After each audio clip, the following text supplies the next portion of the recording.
What's good, everyone? It's Nigel here, Black Sex Apparel. And yes, a couple of days ago it was shoulder day. I'm a big fan of shoulder days. It's one of my favorite days.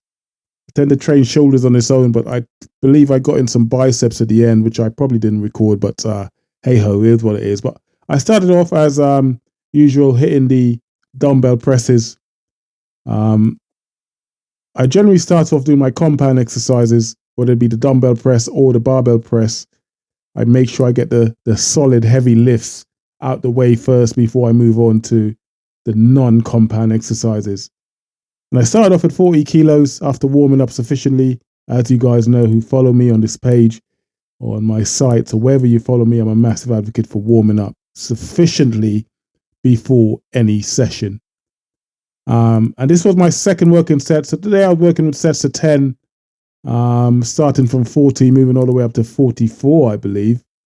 I did 4 sets in total, actually, to start off. It's generally around 4 to 5 sets of anywhere between 10 and 15 reps, depending on how I feel on that particular day and how strong I feel. I think I only managed today, I say 10 and 15, I only managed 8 when I got up to the 46 kg dumbbells.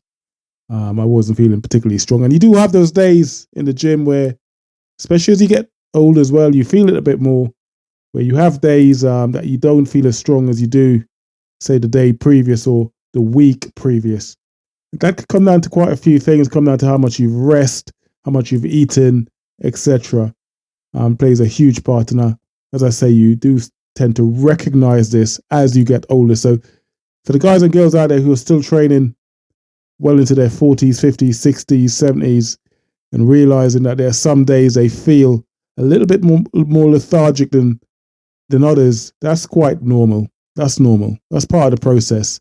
When you're young, you don't feel it as much. You don't recognize it as much, and you never think that those days would come.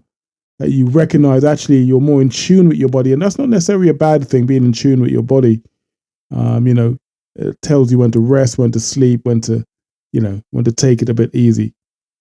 So having done 3 sets, starting with 40, moving all the way up to 44, I then dropped back down to 40 kg dumbbells here as a cool down or as a warm down or as a back off set, as some people call it.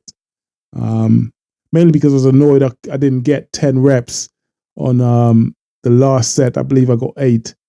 So I dropped it back down to 40 kilos to complete the 10 reps I wanted to. Then I moved on to doing some shrugs. I didn't get, I'm having some issues with my phone camera, so I didn't record all of it. But I moved on to shrugs, where I did 4 sets on 50 kg dumbbells, 4 sets of 10. The angle is not the best here. But the thing with shrugs, you got to try your best not to bring your arms into the movement. It's strictly a shoulder movement, so you should be shrugging with your shoulders rather than bringing your arms into it. So you must focus when you do that exercise. I tend to not bring my arms into it. You don't want to be lifting with your arms. You want to predominantly be lifting with your shoulders. Then I moved on to one of my favorite presses here, the Arnie press. You see me, those of you who follow me regularly see me perform this quite frequently on my shoulder days. I love it, like I say, because it hits the front delts as well as the traps, the Arnie press. You'd find that you have to go slightly lighter as well when you hit the Arnie press, because it's more movement involved. So yeah, I certainly find that I have to drop the weight a tad when I move on to that press, and I supersetted the Arnie presses with shrugs, as you saw at the end there. I did 4 sets of them before moving on to these seated front delt curls, or yeah, that's what I call them anyway. And as you can see, it's not a bicep curl, it's a front delt. It's hitting my front delt. The idea is to keep your elbows slightly bent. Obviously, you're not trying to hit your biceps, so you're not going to be curling from the elbows up. You're just going to be lifting. And as you can see, I bring it back to a dead stop. I'm not using momentum to push the weight up and down, which you tend to see some people do, which makes it a lot easier. I make sure it gets to a dead stop, and I go again. Again, 4 sets of, I believe, 10 on those before I moved on to the cable. Now, this is a great exercise for your traps. This is one way of performing it, where you could lean right over like I'm doing here, to perform this exercise. I love it. You really do feel the tension in your traps, your front delts as well, performing this exercise. So it's it's one I say you should definitely add to your sessions if you don't already. There are many ways you could use this cable machine. Many different ways you could use this cable machine. I mean, you could stand upright and do it. And like I've said, for the guys and girls who follow me, I predominantly train on feel. So if I feel like it's working the body part that I'm training, that's what I'm going to do. So if you do an exercise and you're feeling it in your shoulders, and obviously, you should identify what working the muscle is, as opposed to, something that's going to potentially cause you injuries. You know what that is. That comes from experience. But if you train on feel, I think you cannot go wrong. And that's predominantly what I do. So leaning over here, as opposed to standing up, I felt this differently to what I would do whilst if I perform this similar exercise standing up, which you can do, obviously. So yeah, always try and train on feel. It's worked for me over the years, and I've got no doubt if you do that, it will work for you. And again, this is your conventional cable flies, but the only difference is I'm doing it behind the back. Again, I could do this at the front, and I feel like if you do it at the front, you'd predominantly hit you hit pretty much the same muscle, but you predominantly be hitting your front delt and traps, as opposed to if you do it at the back, where you hit the rear delts and traps. So this is what I wanted to hit on this exercise. So doing it behind the back, I felt that I hit that muscle slightly better. Again, going back to what I previously said, training on feel is massively important. Any advice I give you guys is not anything stuff I've picked up from the likes of the guys who've been there and done it, right? Yeah, Ronnie Coleman and these guys. I've watched their videos years gone by. But for the most part, any advice I've given you guys is stuff that I've tried myself and stuff that I've done myself and stuff that I've seen work for me. So therefore, I could pass it on with the knowledge that it's worked for me. There's a high chance that it worked for you.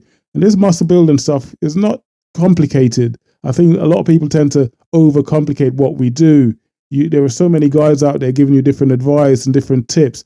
Do this, do that. You look at Dorian Yates. He used to train 4 days a week. If you look at Ronnie Coleman, he would train 7 days a week, right? And when you have all these different advice, you can see why people get confused. You got to find what works for you. So you find a regime that works for you, and maybe you follow my regime, and it may work for you. Maybe you follow Dorian's regime of four days a week session that may work for you. But essentially, if you stick to the conventional stuff, it works. Stick to what just hard work. Just going to the gym frequently enough. Put in the work in, and it will work. So don't try to overcomplicate this. Again, this movement is a great movement for your traps. You normally see people using the V-bar or you could do this with a barbell, right? You could do this with most, you could do it with dumbbells even. But doing it on the cable machine, there's a different tension you feel here. Even me changing the stance here from the previous movement, the feel and the traps feels different. It feels different, right? So it's good to explore these alternatives when you're in the gym. And it's all about. I've been doing this 22 years or more, probably more than 25 years or more, and I'm still learning. I feel like every time I go to the gym, I'm still learning, and that way it stays fresh. I feel fresh. I don't feel like it's stale. I don't get bored. So every day is a school day in the gym for me. Then I finally move on to my final exercise here. I mean, if you've got one of these machines at your gym, then utilize it. I mean, you could do this using the dumbbells. These are essentially dumbbell flies, but with this, you're seated and it's more concentrated on your traps. So it's a great little exercise to do. And that was essentially it, guys. And this is my off-season look. Currently, about 94 kilos. I'm feeling good. I'm feeling good. You know, I had a bit to eat over the Christmas period, so my waist is looking a bit thicker than normal. But yeah, that's the current look. And yeah, I hope you guys enjoyed it, learned something, and I'll see you guys in the next video. For now, take care. Peace.